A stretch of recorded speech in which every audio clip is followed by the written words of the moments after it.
I currently live in Japan. It's a very rewarding, but it can also be a very taxing experience. Sometimes it's great, sometimes it's difficult.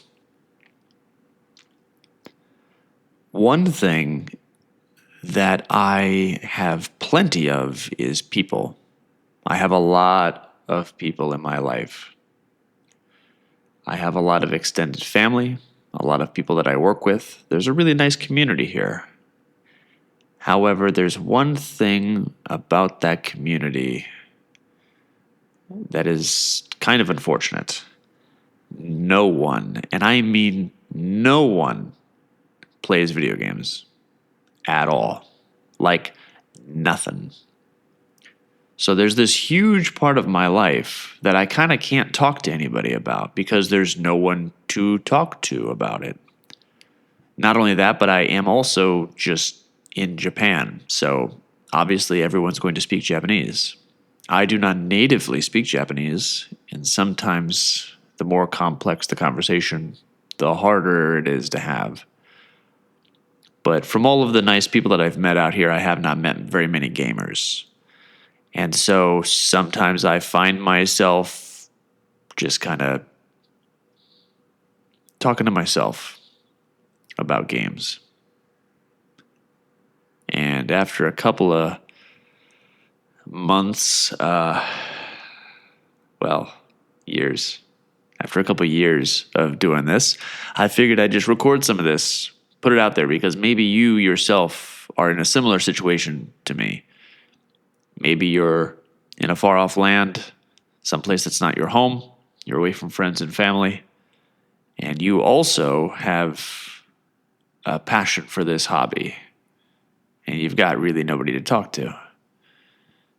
And so maybe, I don't know, maybe we can kind of go through this together a little bit. I don't want this to be a downer. This is becoming a downer. Let's not make this a downer. Let's just start it. All right? Let's just go. So I'd like to start by saying that I am a huge fan of Nintendo and their properties, right? I love their games. I love their hardware. Well, I have a love-hate relationship with their hardware. But I love that brand. I've loved that brand ever since I was a kid. My father gave me my very first game console for Christmas one year back in 1996 or 1997. I can't remember. Whichever year the Nintendo 64 came out, that was the first console I ever got, and it was from him with Super Mario 64. We played it for like 2 months straight. Ever since then, I've kind of been hooked on Nintendo. So it's kind of mostly what I'm going to talk about here in this podcast with you.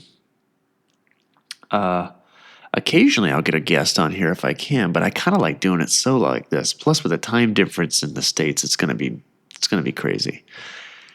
Anyway, Nintendo has just recently announced the Switch 2. And I kind of always told myself, look, I'll start a podcast, or I'll maybe do a YouTube video, or I'll start something whenever they announce their next console. And look, they've just announced the Switch 2. So what do we think about it? There's not really much information. There's just a trailer and a lot of speculation. The only thing that we know for sure was that this thing leaked like crazy, like wild. Everybody knew all about this beforehand. And I'm going to admit, I'm going to say it, I would see the posts and the videos and all of that stuff online, and I did not believe it. I didn't. I was like, nah, it kind of reminded me a little bit of, if you guys remember, back before the Switch was fully announced, they had that quote-unquote mock-up design, or that prototype, and it looked like a little, like, I don't know, it was like a touchscreen thing with two little like joysticks on it, and everything else was going to be touchscreen, and it was all glass. It looked like kind of like a cheaper Apple product, and as soon as I saw that, I was like, there's no way Nintendo's doing that. And I thought that was the same thing with the Switch too. I was like, it's too similar. Nintendo's never done anything that similar. It's going to be there's going to be something wacky with it. It's too easy. It's too easy to just say they're just going to make the Joy-Cons slightly bigger and add one extra button, and the screen will just be a little bit bigger. Sure enough, that's what the thing really is. This is 100% what it is. So I'm going to go ahead and just go on the record and be like, I was totally wrong about that one. But I honestly, to be honest with you, the Switch successor rumors that have been going around for the last 2 years, I haven't wanted a new Nintendo Switch. There's a lot of games that are coming out that I'm interested in.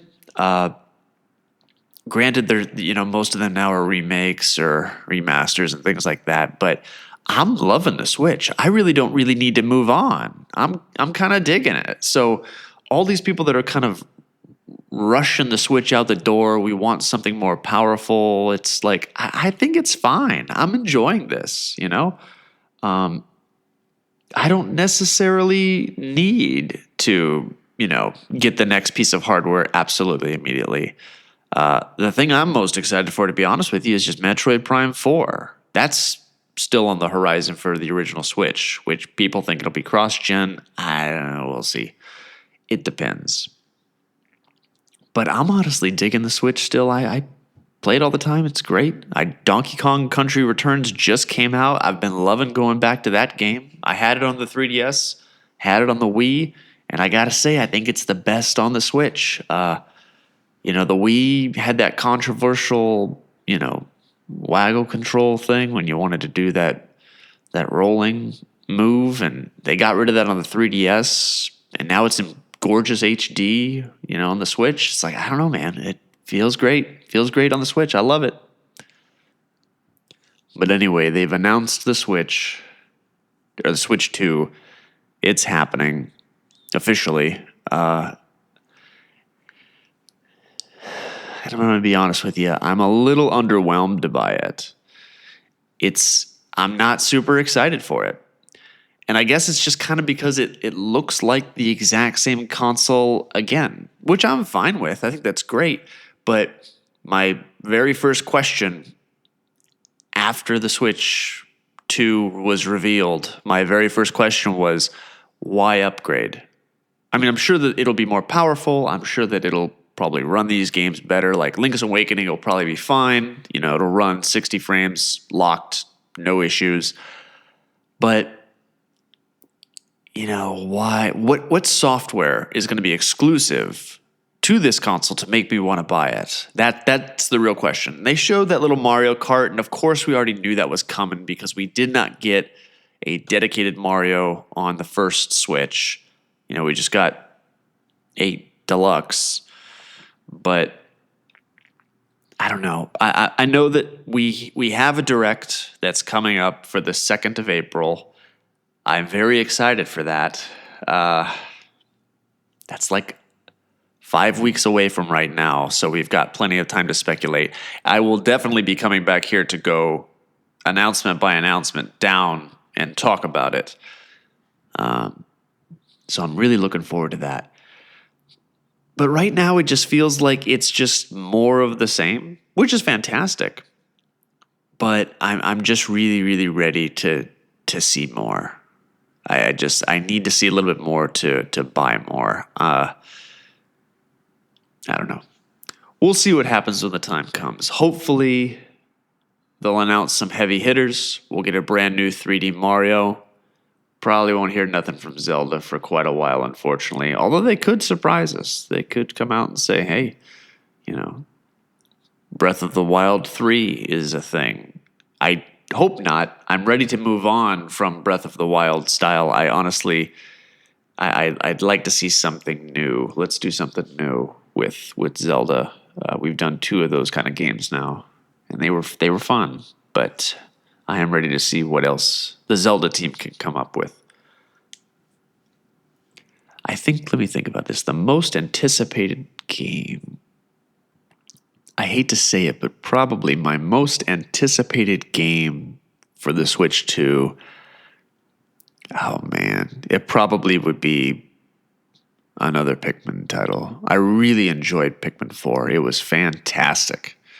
I love that game.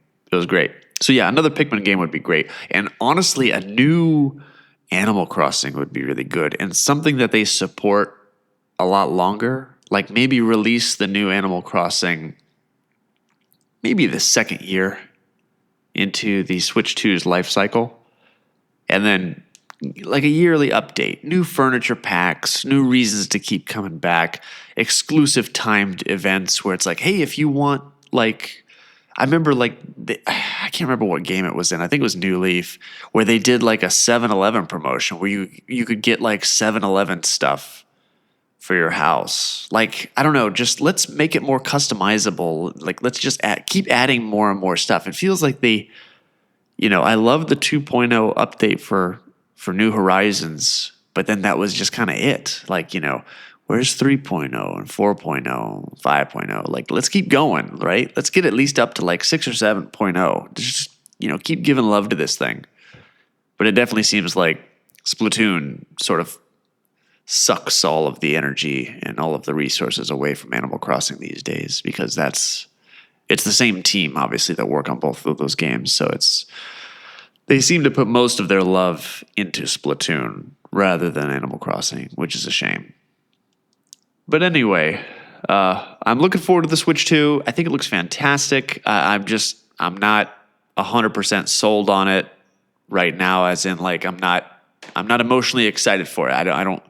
Why do I need this Nintendo? I need a little bit of a